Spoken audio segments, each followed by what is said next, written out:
Hi hello friends, എല്ലാ കൂട്ടർക്കും നമ്മുടെ ഇന്നത്തെ എപ്പിസോഡിലേക്ക് സ്വാഗതം കേട്ടോ. അങ്ങനെ പ്രകാശനാണെങ്കിൽ വിക്രത്തിൻ്റെ അടുത്ത് ഇങ്ങനെ ഇരിക്കുന്ന സമയത്ത് അവിടേക്ക് കിരണവും കല്യാണിയും വരുന്നുണ്ട്. വിക്രത്തിനോട് പറയണ്ടേ, കിരൺ എടാ നിന്നെ ഇല്ലാതാക്കാൻ വേണ്ടിയിട്ട് എൻ്റെ ഈ കൈകൾ മതി, അല്ലെങ്കിൽ നിൻ്റെ ഈ കിടപ്പിലെ നിൻ്റെ ഈ പെങ്ങൾ കല്യാണി ഒരു കൈ വെച്ചാൽ മതി, നീ ഇല്ലാതാകും. പക്ഷേ നിന്നെ അങ്ങനെ പെട്ടെന്ന് ഇല്ലാതാക്കാൻ വേണ്ടി ഞങ്ങൾ തീരുമാനിച്ചിട്ടില്ലടാ. നീ ജയിലിലേക്ക് പോകണം. നിനക്കെന്തായാലും പരോള് തീരാൻ കുറച്ച് ദിവസം കൂടിയല്ലേ ഉള്ളൂ. ഇനി നീ ഇവിടെ കിടന്നേ ഒരുപാട് അങ്ങോട്ട് കഷ്ടപ്പെടേണ്ട. നിന്നെ കൊണ്ടുപോകാൻ പോലീസുകാർ വരുമോടാ എന്ന് പറയാണ്. അല്ല എന്താണ് മോൻ അച്ഛനോട് പറയണമെന്ന് ചോദിക്കുമ്പോൾ ഒന്നുമില്ല കിരണേ എന്ന് പ്രകാശം പറയണം. അതിനുശേഷം കല്യാണി പറയണ്ടോ, ഇവൻ നന്നാവാനൊന്നും പോകുന്നില്ല കിരണേട്ടാ, ഇവനെന്തായാലും ജയിലിലേക്ക് തന്നെ പോട്ടെ, അവിടെ തന്നെ പോകുന്നതാ നല്ലത് എന്ന് പറയണം. കിരൺ പറയണ്ടോ, അവൻ എല്ലാം കേട്ട് സംസാരം മിണ്ടാതിരിക്കണില്ലേ. ഇവൻ്റെ വിചാരം എന്താണെന്നറിയാവോ, ഇവൻ ഓണത്തിന് പരോളിലിറങ്ങിയിട്ട് നമ്മുടെയൊക്കെ ഓണം നശിപ്പിക്കാനായിരുന്നു ഇവൻ്റെ ഉദ്ദേശം. ഇവൻ ഇഷ്ടപ്പെടാത്ത എല്ലാവരും ഇവനെ കൊല്ലണം, നമ്മളെ സ്നേഹിക്കുന്ന എല്ലാവരും ഇല്ലാതാക്കണം. അങ്ങനെ നമ്മുടെ ഈ പ്രാവശ്യത്തൊന്നല്ല, ഈ ജന്മത്ത് ഓണം ഞങ്ങൾ കൂടാൻ പാടില്ല. അതിനുള്ള കാര്യങ്ങളൊക്കെ ആയിട്ട് അവൻ വന്നത് ജയിലിൽ നിന്ന് വന്നത്. പക്ഷെ ഇപ്പം എന്തായടാ എന്ന് ചോദിക്കുകയാണ്. വിക്രം ഒന്നും മിണ്ടുന്നില്ല. കണ്ടില്ലേ കിരണേട്ടാ, അവനൊന്നും മിണ്ടുന്നില്ല. അവൻ്റെ ഉദ്ദേശം അത് തന്നെയായിരുന്നു. അതൊരു സംശയമില്ലല്ലോ കല്യാണി. എന്തായാലേ നീ ഇവിടെ കിടക്ക്, നിന്നെ കൊണ്ടുപോകാൻ പോലീസുകാർ വരും, നിനക്ക് ഇനിയുള്ള ജന്മകാലം അവിടെ ജയിലിൽ തന്നെ കഴിയാടാ എന്നൊക്കെ പറഞ്ഞിട്ട് കിരണും കല്യാണിയും അവിടെ നിന്ന് അങ്ങോട്ട് പോവാട്ടോ.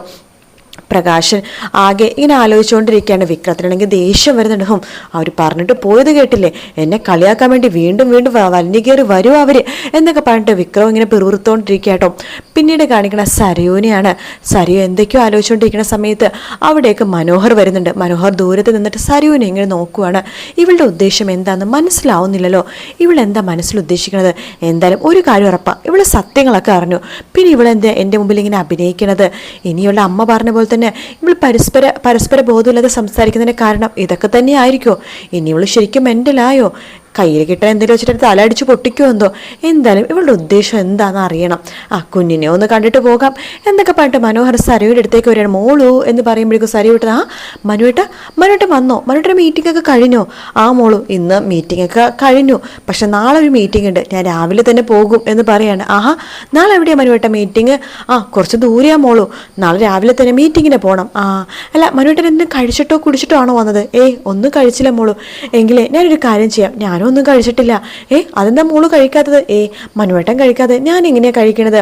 അല്ല ഞാൻ മീറ്റിങ്ങിന് പോയിരിക്കുക, വരാൻ താമസിക്കുമെന്നൊക്കെയാണല്ലോ പറഞ്ഞത്. സാധാരണ വരാൻ താമസിക്കുമ്പോൾ മോള് കഴിക്കാറുണ്ടല്ലോ, ഇതെന്തു പറ്റിയെന്ന്? വിശപ്പില്ല മനുവേട്ട, അതുകൊണ്ടാ. മനുവേട്ടനെ കുടിക്കാൻ ചായ എടുക്കട്ടെ? എടുത്തു മോളൂ. അല്ല നമ്മുടെ കുഞ്ഞെവിടെ? അവള് നിലത്തുണ്ട്, അമ്മയുടെ കൂടെ ഉണ്ട് എന്ന് പറയാണ്. കളിക്കായിരിക്കും, എന്താ മോള് എടുക്കണോ? വേണ്ട ഞാൻ നിലത്ത് പോയി കണ്ടോളാം, എന്നാൽ മോളൊരു ഗ്ലാസ് ചായ എടുക്ക് എന്ന് പറയാണ്. ശരി മനുവേട്ട, ഞാൻ ചായ എടുത്തിട്ട് വരാവേ, മനുവേട്ടൻ ഇവിടെ തന്നെ നിൽക്കട്ടോ. ശരി എന്ന് പറയാണ്. അങ്ങനെ സരയു ചായ എടുക്കാൻ വേണ്ടി പോകുമ്പോൾ സരയു ഇങ്ങനെ മനസ്സിൽ വിചാരിക്കണം, ഇവൻ്റെ ചായയല്ല കൊടുക്കേണ്ടത്, ഇവരെ തലയടിച്ച് പൊട്ടിക്കാൻ വേണ്ടത്. നിനക്ക് നാളെ അർജന്റ് മീറ്റിംഗ് ഉണ്ടല്ലേടാ, നീ ഒരിക്കലും ആ മീറ്റിങ്ങിൽ പോയിടാ, നീയെ ഇന്ന് മരിക്കാൻ പോവാടാ, പിന്നെ നീ എങ്ങനെയുണ്ട് ഇനി മീറ്റിങ്ങിൽ പങ്കെടുക്കാൻ പോണത് എന്ന് പുച്ഛത്തോടു കൂടി തന്നെ മനസ്സിൽ വിചാരിച്ചിട്ട് സരയു അടുക്കളയിലേക്ക് പോകുവാട്ടോ. മനോഹർ ഇങ്ങനെ വിചാരിക്കുന്നുണ്ട്, ഈശ്വര അവൾ അടുക്കളയിലേക്ക് പോകുന്നുണ്ട്, ഇനി തരുന്ന ചായയിൽ വല്ല വിഷമൊന്നെങ്ങാനും കലക്കോ ആർക്കറിയാം എന്നൊക്കെ പറഞ്ഞിട്ട് മനോഹറും അവിടെ അങ്ങനെ നിൽക്കുക കേട്ടോ. പിന്നീട് കാണിക്കണ ഗംഗപ്രസാദിനെയും അതുപോലെ തന്നെ നമ്മുടെ രാഹുലിനെയാണ്. രാഹുൽ ഗംഗപ്രസാദ് പറയണ്ടഹും, എങ്കിലും അവനെ കൊണ്ട് ഒരു ഉപയോഗമില്ലാതെ ആയല്ലോടാ. ഞാൻ എന്തൊക്കെ പ്രതീക്ഷിച്ചതാണ്. എന്തായാലും അവൻ പുറത്തേക്ക് ഇറങ്ങുമ്പോഴേക്കും ആരുടെയെങ്കിലൊക്കെ മരണ വാർത്ത കേൾപ്പിച്ചിട്ടായിരിക്കും അവൻ അകത്ത് വരുന്നതെന്നാണ് എൻ്റെ ഒരു പ്രതീക്ഷ ഉണ്ടായിരുന്നത്. എല്ലാം നശിപ്പിച്ചു എന്ന് പറയുമ്പോൾ ഗംഗപ്രസാദ് പറയണ്ട്, അതേ അങ്കിളെ, ആ സ്റ്റെഫി കഷ്ടപ്പെട്ട കാർത്തികയുടെയും കല്യാണിയുടെയും വിശ്വാസമൊക്കെ നേടിപ്പറ്റി അവിടെ ഒരു പ്ലോട്ട് കാണിക്കാൻ വേണ്ടി പോയത്. അവിടേക്ക് അവന് വിളിച്ചു വരുത്തവള്, പക്ഷേ അവന് എടുത്തു ചാടി ഓരോന്നൊക്കെ ചെയ്തിട്ടാ ഈ ഒരു അവസ്ഥയിലായത്. എന്ത് പറയാനാ, നമുക്കൊരു ഇതും ഇല്ല എന്ന് പറയുമ്പോൾ രാഹുൽ പറയണ്ട്, എന്തായാലും ആ കിരണിനെ കണ്ട് എപ്പോൾ കൊല്ലാൻ നോക്കിയാലും ഇതുപോലത്തെ ഒരു മാരണങ്ങൾ ഇടയിൽ കയറി വരും, അവരുടെ കൊല്ലാനുള്ള എല്ലാ പ്ലാനുകളും പൊളിച്ചടക്കാനായിട്ട് എന്നൊക്കെ പറയുന്നുണ്ട് രാഹുൽ. പിന്നീട് കാണിക്കണ വീണ്ടും വിക്രത്തിനെയാണ്. വിക്രവും പ്രകാശനും അങ്ങനെ അവിടെ ഇരിക്കുന്ന സമയത്ത് അവിടേക്ക് കിരണും കല്യാണി വീണ്ടും വരുവാട്ടോ. ശേഷം പറയണ്ടേടാ, ഞങ്ങൾ എന്തിനാ വീണ്ടും വന്നെന്നറിയാവോ? നിന്നെ കൊണ്ടാൻ വേണ്ടി പോലീസുകാർ ഇപ്പോൾ അവരോടാ. ഞങ്ങൾ വിചാരിച്ചു ഞങ്ങൾ വരുമ്പോഴേക്കും അവർ കൊണ്ടുപോയി കാണുമെന്ന്, പിന്നെ ഈ പ്രകാശനെ കാണാൻ വേണ്ടി ഇവൾ വന്നതാണ് എന്ന് പറയാണ്. അപ്പോൾ വിക്രമിനെ മിണ്ടാതിരിക്കുകയാണ്. എന്തായാലും കല്യാണി കറക്റ്റ് സമയത്ത് നമ്മൾ വന്നത്, ഇവനെ കൊണ്ടുപോണത് നമുക്ക് എന്തായാലും കാണാൻ പറ്റുമല്ലോ. എടാ ഇപ്പോൾ വരും, നീ ഇവിടെ തന്നെ കിടക്ക് എന്നിങ്ങനെ പറഞ്ഞുകൊണ്ടിരിക്കെ തന്നെ അവിടെ പോലീസുകാർ വരുവാണ്. ആ ദേ വന്നല്ലോ നിന്നെ കൊണ്ടുപോകാനായിട്ട് എന്ന് പറയുന്നുണ്ട്. പോലീസുകാർ വേഗം തന്നെ വിക്രത്തിൻ്റെ അടുത്തേക്ക് ഇങ്ങനെ വരുവാ കേട്ടോ. നിനക്ക് നാണൂലടാ പരോളിൽ ഇറങ്ങിയിട്ട് അവൻ വന്നിരിക്കുന്നു. പരോള് എത്ര കഷ്ടപ്പെടേണ്ട നിനക്ക് കിട്ടിയത്, മര്യാദക്ക് ഭക്ഷണവും കഴിച്ച് ഉണ്ടു ഉറങ്ങി നിനക്ക് ജയിലിലേക്ക് തിരിച്ചു വരേണ്ട കാര്യമല്ലേ ഉണ്ടായിരുന്നുള്ളൂ. അപ്പം അവൻ്റെ തനി സ്വഭാവം പുറത്തെടുത്തു. ഇവനൊന്നും ഒരിക്കലും നന്നാവാൻ പോകുന്നില്ല സാറേ. കിരൺ സാറേ, ഇവനെ ശരിക്കും പറഞ്ഞാൽ ജയിൽ മർദ്ദിച്ച് ജയിലിൽ തന്നെ കൊല്ലുന്ന് കിടക്കണതാണ് നല്ലത് എന്ന് പറയാണ്.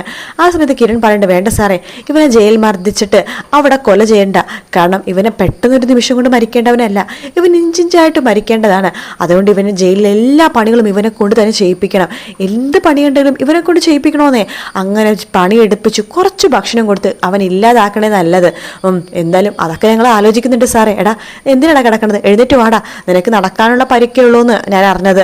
അതുകൊണ്ട് നീ നടന്ന് ജയിലിലേക്ക് വന്നാൽ മതി. നിന്നെയും കാത്ത് നിന്റെ 2 സുഹൃത്തുക്കൾ അവിടെ ഉണ്ടടാ, കണ്ണിൽ എണ്ണ ഒഴിച്ച് കാത്തിരിക്കുക, വാടാ എന്ന് പറഞ്ഞിട്ട് പ്രകാശിന്റെ മുമ്പിൽ തന്നെ വിക്രത്തിനെ പിടിച്ചെഴുന്നേൽപ്പിക്കുകയാണ്. ശേഷം വിക്രത്തിനെ തള്ളിക്കൊണ്ട് പോലീസുകാരെല്ലാവരും കൂടി ജീപ്പിലേക്ക് കയറ്റുവാട്ടോ. വിക്രം തിരിഞ്ഞു നോക്കുമ്പോൾ കിരണും കല്യാണിയും അതുപോലെ തന്നെ തൻ്റെ അച്ഛൻ പ്രകാശനും അവിടെ നിന്ന് വിക്രത്തിനെ നിന്നും തന്നെ നോക്കിക്കൊണ്ടിരിക്കുകയാണ്. പക്ഷെ ആ സമയത്ത് കല്യാണി നോക്കണ പ്രകാശിന്റെ മുഖമാണ്. പ്രകാശിന്റെ മുഖത്ത് എന്തെങ്കിലും ഭാവവ്യത്യാസം ഉണ്ടോ എന്നൊക്കെയാട്ടോ കല്യാണി നോക്കണത്. അങ്ങനെ വിക്രത്തിനെ തള്ളിപ്പിടിച്ച് ജീപ്പിൽ കയറ്റി അവരവിടെ നിന്ന് കൊണ്ടുപോവാണ്. ആ സമയത്ത് കല്യാണി മനസ്സിൽ വിചാരിക്കുകയാണ്, അച്ഛൻ്റെ മനസ്സിൽ ഒരു കുലുക്കവുമില്ല. മുമ്പൊക്കെയാണെന്നുണ്ടെങ്കിൽ വിക്രത്തിനെ ജയിലിലേക്ക് കൊണ്ടുപോകുമ്പോൾ അച്ഛൻ്റെ കണ്ണൊന്ന് കലങ്ങുമായിരുന്നു, അല്ലെങ്കിൽ അച്ഛൻ്റെ മനസ്സിൽ ഒരു വിഷമം വരുമായിരുന്നു. പക്ഷെ അച്ഛൻ്റെ മനസ്സിൽ ഇപ്പോൾ ഒരു വിഷമവുമില്ല, മനസ്സിൽ സമാധാനമാണ് ഉള്ളത്. അപ്പോൾ അച്ഛൻ ആകെ മാറി എന്നുള്ള കാര്യത്തിൽ ഒരു സംശയവും വേണ്ട എന്ന് കല്യാണി ഇങ്ങനെ മനസ്സിൽ വിചാരിക്കുക കേട്ടോ. ശേഷം കിരൺ ചോദിക്കണ്ട്, എന്താടോ തനിക്ക് അവൻ പോയതിൽ വിഷമമുണ്ടോ? ഇല്ല മോനെ, അവൻ പോയതിൽ എനിക്ക് സന്തോഷമേ ഉള്ളൂ എന്ന് പറയാണ്. എനിക്ക് ഒന്ന് അമ്പലം വരെ പോകണം എന്ന് പറഞ്ഞിട്ട് പ്രകാശൻ അവിടെ നിന്ന് അങ്ങോട്ട് പോകുന്നുണ്ട്. പ്രകാശൻ പോകുമ്പോൾ തന്നെ പ്രകാശിൻ്റെ പുറകെ തന്നെ കിരണും കല്യാണിയും കൂടി പോകുക കേട്ടോ. കിരണും കല്യാണി പോയിട്ട് ചോദിക്കേണ്ട പ്രകാശനോട്, കിരൺ അല്ലടോ തന്നെ കടുവാന്ന എല്ലാവരും വിളിക്കുന്നത്? അത് വേറൊന്നുമല്ല, കടുവകൾക്ക് സ്വന്തം മക്കളോട് മാത്രമേ സ്നേഹം ഉണ്ടാവുള്ളൂ, വേറൊരു ജന്തുക്കളോടും ജീവികളോടും സ്നേഹം ഉണ്ടാവില്ല. അതുകൊണ്ടാണ് തന്നെ കടുവാന്ന് വിളിക്കുന്നത്. പക്ഷെ ഇവിടെ കടുവേനേക്കാളും കഷ്ടം തനിക്ക്. കടുവക്ക് ആൺമക്കളോടൊന്നുമല്ല പെൺമക്കളും ഒരുപോലെ സ്നേഹം ഉണ്ടാവും, തനിക്ക് തൻ്റെ ആൺമകനോട് മാത്രമാണ് സ്നേഹം. അതുകൊണ്ട് അവൻ ജയിലിൽ പോയപ്പോൾ തനിക്ക് വിഷമം ഉണ്ടാടോ എന്ന് ചോദിക്കുമ്പോൾ, എനിക്കൊരു വിഷമമില്ല മോനെ, മോൻ ആലോചിച്ച് നോക്ക്, എനിക്കൊരു വിഷമമില്ല. അവൻ ജയിലിൽ പോയത് എനിക്ക് സമാധാനമാണ്. ഏറ്റവും കൂടുതൽ സമാധാനിക്കണം ഞാനാണ്. എടോ താനെ ഞങ്ങളുടെ വിശ്വാസം നേടിപ്പറ്റാൻ വേണ്ടി പലതും അഭിനയിക്കുന്നുണ്ട്. എൻ്റെ അച്ഛനും അമ്മേനെ രക്ഷപ്പെടുത്തിയതായിട്ട് താൻ അഭിനയിച്ചു. അതോടുകൂടി ഞങ്ങൾക്ക് എല്ലാവർക്കും തന്നോട് ചെറിയൊരു സ്നേഹമൊക്കെ ഉണ്ടായിരുന്നു. പക്ഷെ എന്നാൽ തന്നെ പൂർണ്ണമായിട്ട് വിശ്വസിക്കാൻ പറ്റില്ല എന്ന് പറയാണ്. മോനെ, എന്നെ വിശ്വസിച്ചില്ലെങ്കിലും കുഴപ്പമില്ല. ഈ ഓണത്തിന് ഒരേ ഒരു പ്രാവശ്യം നിങ്ങളെല്ലാവരുടെ കൂടെ ഇരുന്ന് ഓണസദ്യ കഴിക്കണമെന്നൊരു ആഗ്രഹമുണ്ട് എനിക്ക്. ആ ആഗ്രഹം മാത്രം എനിക്ക് സാധിച്ചു തന്നാൽ മതി. വേറെ ഒന്നുമില്ല മക്കളെ ഈ പ്രകാശിൻ്റെ മനസ്സിൽ. അതെ ഞാൻ പോട്ടെ, അമ്പലത്തിലെ ഒന്ന് സ്പെഷ്യൽ പൂജയൊക്കെ ഉണ്ട്, ഞാൻ പോവുകയാണേ കല്യാണി മോളെ, ശരി എന്നൊക്കെ പറഞ്ഞിട്ട് അവിടെ നിന്ന് പ്രകാശം പോകുക കേട്ടോ. കല്യാണിയത്ത് കിരൺ പറയുന്നുണ്ട്, ഇയാളെ മനസ്സിലാക്കാൻ പറ്റുന്നില്ലല്ലോ കല്യാണി. അത് മനസ്സിലാക്കാനൊന്നുമില്ല കിരണേട്ടാ, അച്ഛന് നല്ല മാറ്റമുണ്ട്, അച്ഛനിനി പഴയ പോലെ ഒരിക്കലും ആവില്ല. പക്ഷേ അങ്ങനെ ആവാതിരുന്നാൽ കൊള്ളാം എന്ന് വെച്ചിട്ട് നീ അയാളെ ഒരുപാടൊന്നും അടുപ്പിക്കാൻ നിൽക്കണ്ട. അയാളെ പൈസ കൊടുത്ത് സഹായിച്ചോ, അയാളെ കാണാൻ വേണ്ടി അയാളെ വീട്ടിലൊരിക്കലും പോകരുത്. അയാൾ കുടിക്കാനോ കഴിക്കാനോ തന്നാൽ ഒന്നും വാങ്ങിച്ച് കഴിക്കരുത്. അത് മാത്രമേ കല്യാണി എനിക്ക് നിന്നോട് പറയാനുള്ളൂ എന്ന് പറയാണ് നമ്മുടെ കിരൺ. അതിനുശേഷം അവരും അവിടെ നിന്ന് പോകുന്നുണ്ട്. പിന്നീട് കാണിക്കുന്ന വിക്രത്തിനെയാണ്. വിക്രം ജയിലിലേക്ക് വരുന്നുണ്ട്. അപ്പോൾ പോലീസുകാർ നമ്മുടെ ഗംഗപ്രസാദത്തും രാഹുലിനോട് പറയുന്നുണ്ട്, എടാ എന്തേ നിങ്ങളുടെ കൂട്ടുകാരൻ വന്നു എന്ന് പറഞ്ഞിട്ട് വിക്രത്തിനെ അവിടേക്ക് തള്ളി വിടുക കേട്ടോ.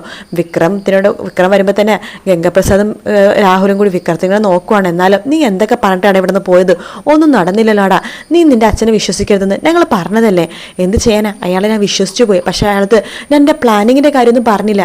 അപ്പോൾ രാഹുൽ പറയണ്ട, എന്തിനാടാ പറയണത്, നീ വീട്ടിൽ നിന്ന് ഇറങ്ങിയപ്പോൾ തന്നെ അവൻ പറഞ്ഞിട്ടുണ്ടാവുമായിരിക്കും കിരണിനോട് അവൻ വീട്ടിൽ നിന്ന് ഇറങ്ങിയിട്ടുണ്ടെന്ന്. അപ്പം മുതൽ നിന്റെ പുറകെ തന്നെ ആളുണ്ടായിരുന്നോടാ, അതാ സംഭവിച്ചത്. എനിക്കും അങ്ങനെ തന്നെയാണ് തോന്നണമെങ്കിൽ ഇപ്പോൾ. എന്നാലും നിനക്ക് എന്തൊക്കെ അവസരം ഉണ്ടായിരുന്നോടാ, നിന്റെ അനിയത്തിമാരെ സ്നേഹിക്കുന്ന നല്ല സ്വഭാവമായിട്ട് നിനക്ക് അവരുടെ കൂടെ പോകുമായിരുന്നു. അങ്ങനെ അവരെ സ്നേഹിച്ച് പതുക്കെ നിനക്ക് എന്തെങ്കിലുമൊക്കെ നൈസായിട്ട് പണി കൊടുക്കാമായിരുന്നല്ലോ, എന്ത് ചെയ്യാനാ, ഒന്നും നടന്നില്ല എന്ന് വിക്രം പറയണം. ആ സമയത്ത് രാഹുൽ ചോദിക്കണ്ടടാ, നീ പുറത്തിറങ്ങിയപ്പോൾ എൻ്റെ മോള് സരൂനെങ്ങാനും കണ്ടോ? ഇല്ലെങ്കിലേ ആരെയും കാണാൻ സാധിച്ചില്ല, പിറ്റേ ദിവസം തന്നെ പോയല്ലോ ഞാൻ. കല്യാണിനെ കൊല്ലാൻ വേണ്ടി. അതോടുകൂടി എല്ലാം പൊളിഞ്ഞല്ലോ. എന്ത് ചെയ്യാനാ, ഇനി ആകെ പ്രതീക്ഷ ഗംഗാപ്രസാദിലാണ് എന്ന് പറയുമ്പോൾ ഗംഗാപ്രസാദ് പറയണ്ട്, അതെ ഞാനിവിടുന്ന് പോയി കഴിഞ്ഞാലേ കല്യാണിനെ കാർത്തികിനെയൊക്കെ ഇല്ലാതാക്കും, പിന്നീട് ഞാൻ ജയിലിലേക്ക് വരില്ല, ഇവിടെ നിന്ന് ഞാൻ നേരെ പോകുന്നത് തമിഴ്നാട്ടിലേക്കാ എന്നൊക്കെ ഗംഗാപ്രസാദ് പറയുന്ന ഭാഗത്തോടെയാട്ടോ എപ്പിസോഡും തീരുന്നത്. വീഡിയോ ഇഷ്ടപ്പെട്ടാൽ ലൈക്ക് ചെയ്യുക, സബ്സ്ക്രൈബ് ചെയ്യുക, കമൻറ്റ് ചെയ്യുക. മറ്റൊരു വീഡിയോ ആയിട്ട് കാണാം. Take care, bye bye.